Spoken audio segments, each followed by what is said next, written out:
Salut la famille. Eh bien écoutez, maintenant nous arrivons dans l'épisode 2. Et dans cet épisode 2, nous allons pouvoir travailler néanmoins sur le transfert de charge. L'objectif général du transfert de charge, c'est de comprendre les mouvements de l'auto. Cette auto, elle a des mouvements de tangage, ce qu'on entend par la plongée et le cabrage, plongée au freinage, cabrage à l'accélération. Le roulis, qui lui va être en appui sur les roues à droite ou en appui sur les roues à gauche en fonction de mon virage. Et ensuite, ce qu'on appelle le pompage. Le pompage de la voiture, ce sont ce que l'on va avoir sur les amortisseurs de la voiture. Un véhicule, il faut que vous compreniez que c'est une masse. Aujourd'hui, un véhicule léger, ça fait 1000 kg, un peu plus lourd, et voire même beaucoup plus lourd, c'est 2 tonnes. Mais on va essayer de situer ça aux alentours de 1300, 1400 kg pour une auto un petit peu dynamique qui nous permette de pouvoir rouler sur un circuit. Donc ce véhicule, c'est une masse. Et comme je le dis, on ne fait pas un transfert de masse, on fait ce qu'on appelle un transfert de charge. Il ne faut pas confondre. La masse, c'est mon véhicule. La charge, c'est une charge dynamique qui est à l'intérieur de mon auto. Cette charge dynamique, imaginez que vous ayez une grosse bille de 300 kg au milieu de la voiture. Cette bille de 300 kg, quand je vais freiner, je vais l'emmener sur l'avant. Quand je vais accélérer, je vais l'emmener sur l'arrière. Donc automatiquement, je vais aller donner des pouvoirs d'adhérence soit sur l'avant, soit sur l'arrière. Sur l'avant pour aller chercher du turning, sur l'arrière pour aller chercher de la motricité, notamment sur une propulsion.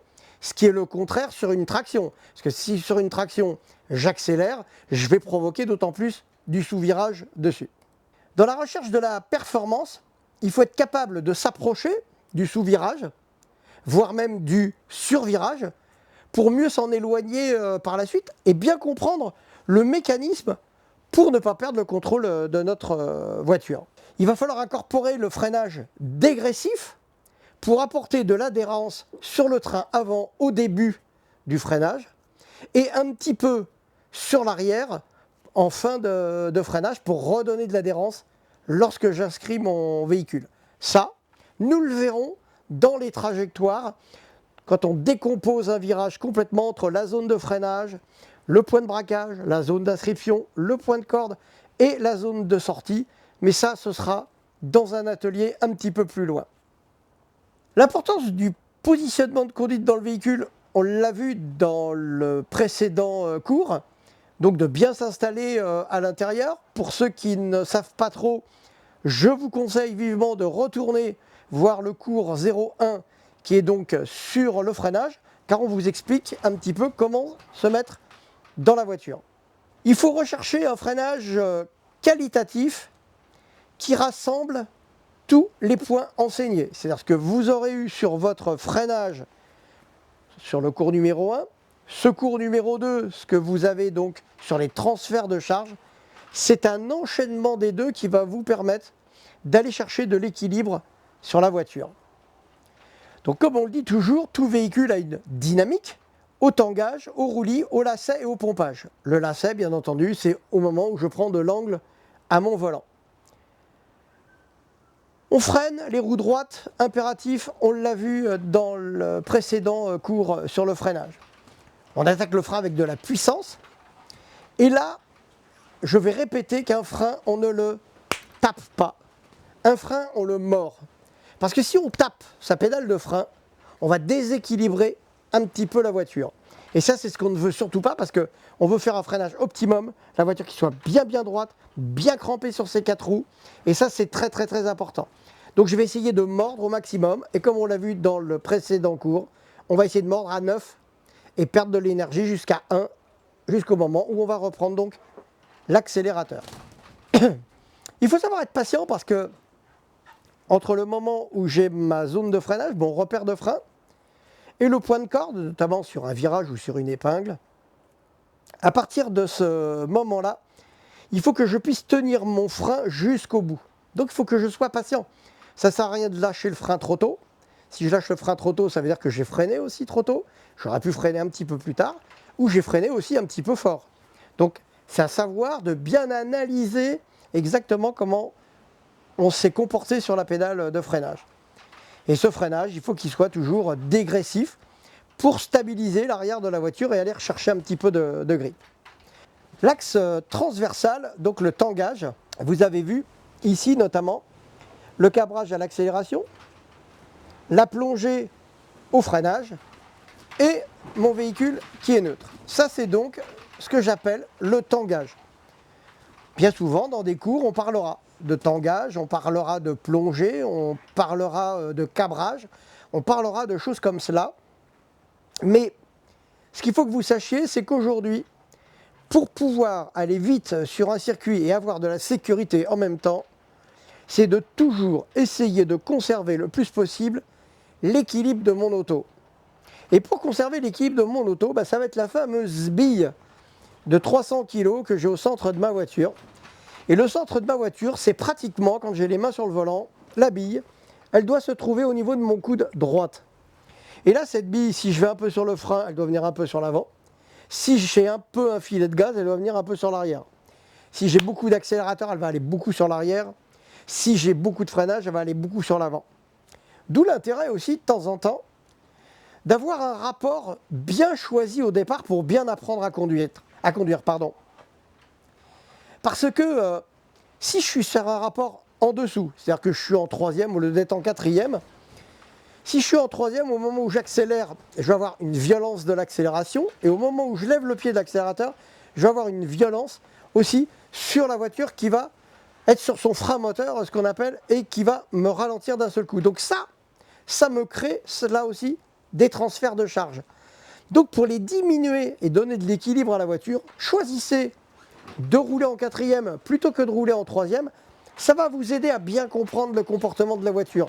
Ensuite, vous saurez rééquilibrer, parce que ce que vous avez perdu en mettant votre quatrième au lieu d'être en troisième, à un moment, vous allez savoir équilibrer votre dosage de l'accélérateur en troisième au lieu de le doser en quatrième, où c'est beaucoup plus simple, je vous l'accorde. L'axe longitudinal, lui, c'est ce qu'on appelle le roulis. Le roulis, c'est ma voiture qui prend de l'angle à gauche ou à droite en fonction de mon angle de volant que je vais lui donner. Et là, c'est pareil. Plus je vais braquer d'un seul coup sec, plus je vais contraindre ma voiture, plus je vais essayer d'arrondir et d'être le plus propre et le plus fin possible avec mon volant, moins je vais la contraindre. Donc forcément, là aussi, moins ma voiture est contrainte, mieux je vais pouvoir aller vite avec. Nous allons parler du pompage. Donc c'est la compression et la détente des amortisseurs. Puisque dès l'instant où vous commencez à contraindre votre voiture dans les freinages, dans les accélérations et dans les appuis quand on prend de l'angle au volant, eh bien c'est d'autant plus démultiplié parce que la voiture s'écrase sur ses amortisseurs. Et quand vous allez aller braquer de l'autre côté, elle va renvoyer. Donc aujourd'hui, on a de la compression totale, c'est-à-dire que si on a une cuvette que l'on passe avec la voiture dedans, on va être en compression. Et si on prend comme en rallye ce qu'on appelle un ciel, et bien là on va être en détente. Voilà ce que c'est que la compression et la détente des amortisseurs.